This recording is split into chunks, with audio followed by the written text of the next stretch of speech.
তাদের দ্বিতীয় বাধা ছিল প্রকৃতধ্বনি পাহাড়।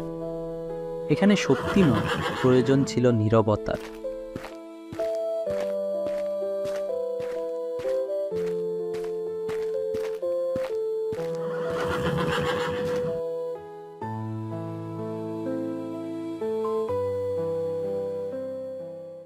এখানে কথা বলাও নিষেধ নাকি? আমার যে কত কথা জমে আছে, আমার পেট গুড়গুড় করছে।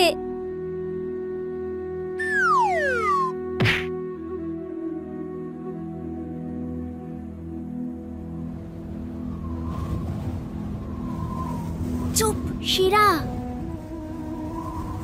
এখানে সামান্য শব্দ বিপজ্জনক হতে পারে। আমাদের ইশারায় কথা বলতে হবে। ঠিক আছে,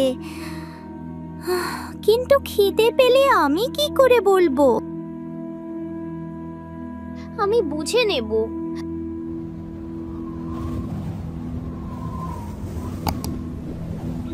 কি অদ্ভুত জায়গা, মনে হচ্ছে যেন পাথরের জঙ্গল। আমাদের খুব সাবধানে এগোতে হবে। একটা ভুল পদক্ষেপ আর আমরা বিপদে পড়ব। আমার তো পা ফেলার আগেই ভয় করছে।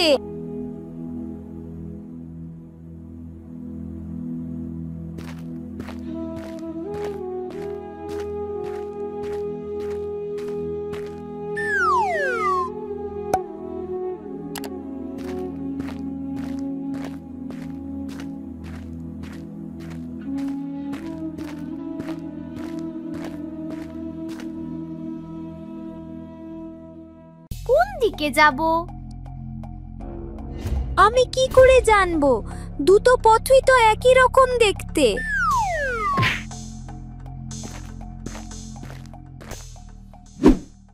যে পথে শব্দ শান্ত হয়ে যাচ্ছে সেটাই নিরাপদ পথ। প্রতিধ্বনি যেখানে বেশি সেখানে পথ বন্ধ। বাহ, কি বুদ্ধি তোমার!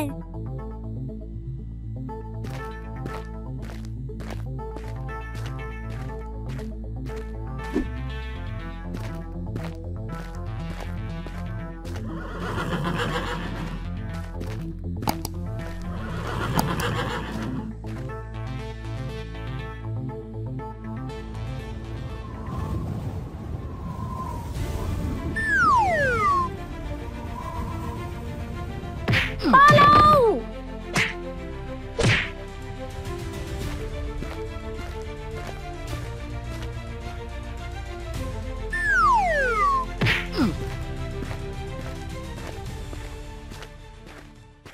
আমি দুঃখিত রাজকুমারী,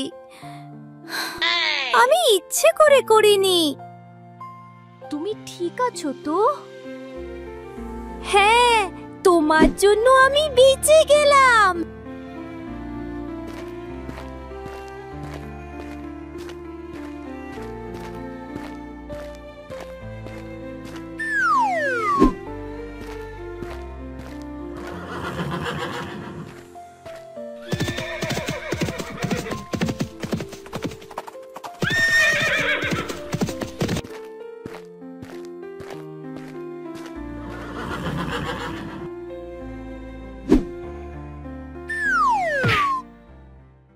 রাজকুমারী, আমার মনে হচ্ছে আমরা ভুল জায়গায় এসে পড়েছি।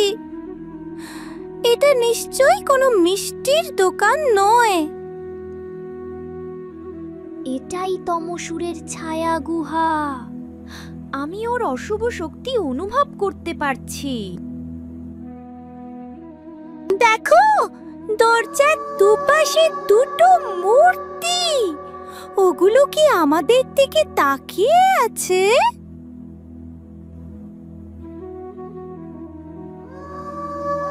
ওগুলো মূর্তি নয় সেরা, ওগুলো জাদুকরি প্রহরী। তাহলে তো আমাদের লড়াই করতেই হবে। হ্যাঁ, তবে শক্তি দিয়ে নয়, বুদ্ধি দিয়ে। তৈরি থেকো। আমার ছোট্ট তরোয়ালটা কি কাজে লাগবে? তোমার গতি তোমার সবচেয়ে বড় অস্ত্র।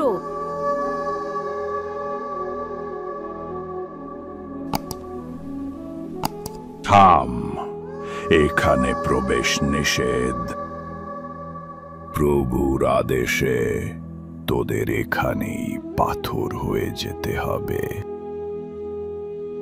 সেরা, ওদের চোখে আঘাত করতে হবে, ওটাই ওদের দুর্বল জায়গা। এই নাও শিকটকা, শিকটকা।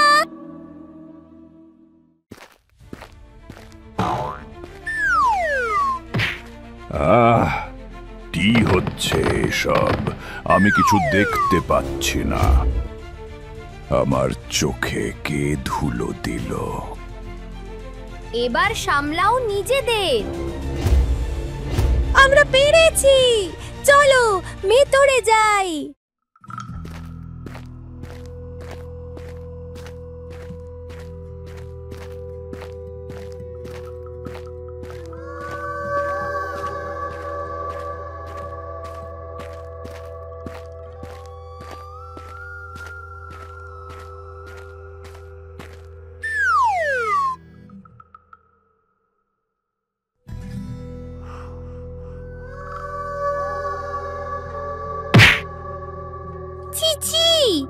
কি নিষ্ঠুর!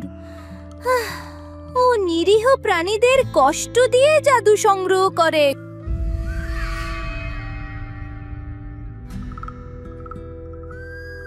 ও প্রকৃতির সৌন্দর্যকে ভালোবাসে না, শুধু ক্ষমতাকে ভালোবাসে।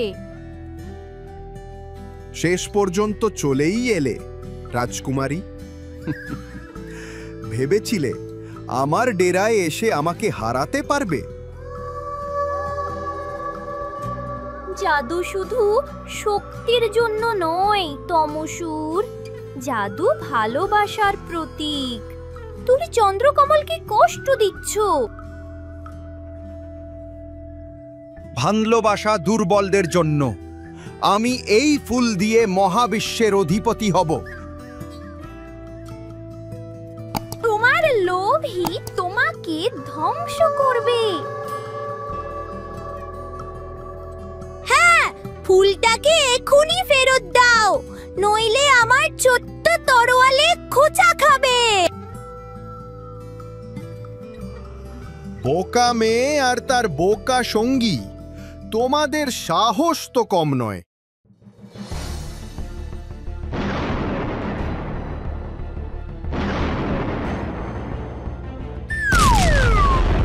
স্থির হ মেয়ে। আমার জাদুর সামনে তোর গতি কিছুই নয়। তোমার জাদু অন্ধকারে ভরা তমসুর, তাতে কোনো প্রাণ নেই। এই নাও, এখান থেকে আক্রমণ আসছে। এই উড়ন্ত ইঁদুরটা কোথা থেকে এলো? সেরা, দারুণ করছো। মনোযোগ সরিয়ে রাখো। তুমি চিন্তা করো না রাজকুমারী, আমি ওকে এত ব্যস্ত রাখবো যে ও নিজের নামই ভুলে যাবে। তোদের আমি একসাথে শেষ করব। সেটা তো সময়ই বলবে।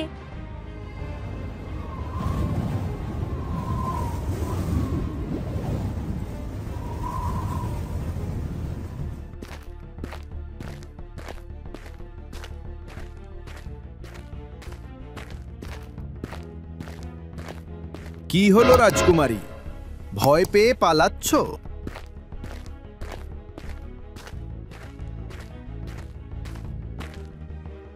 আমি পালাচ্ছি না তমসুর, আমি আমার বন্ধুদের ডাকছি।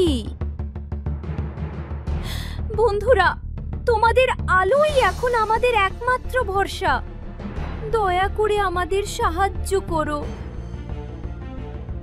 রাজকুমারী, আমরা তোমার দয়ার কথা শুনেছি, আমরা প্রস্তুত। সামান্য জোনাকি, এরা আমার কি করবে?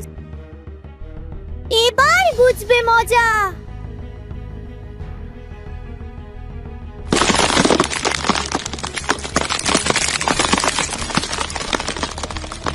না, এটা হতে পারে না, আমার শক্তি কমে আসছে।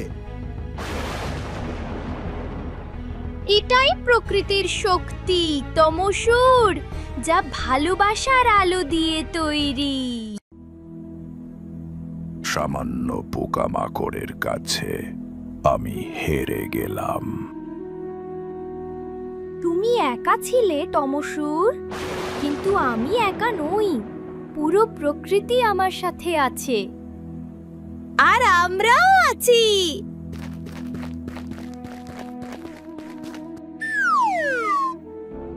ফিরে এসো বন্ধু, তোমার আলো ছাড়া আমাদের রাজ্য অসম্পূর্ণ। আমার সব শেষ হয়ে গেল। অন্যায় করে কেউ কখনো সুখী হতে পারে না। তুমি তোমার কৃতকর্মের ফল পেয়েছো দুষ্টু জাদুকর। চলো সেরা, আমাদের বাড়ি ফিরতে হবে।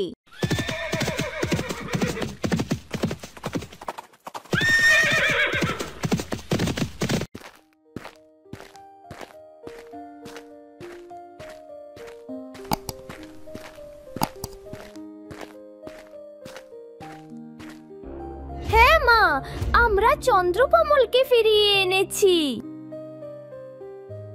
অনন্যা, আমার মেয়ে, তুমি ফিরে এসেছো। তুমি আজ প্রমাণ করেছো যে সবচেয়ে বড় শক্তি হলো দয়া এবং ভালোবাসা।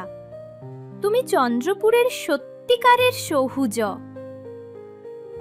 আর এই সৌজদের জন্য এখন অনেকগুলো বাদামের বরফি আনা হোক। আমার পেট চো চো চো করছে।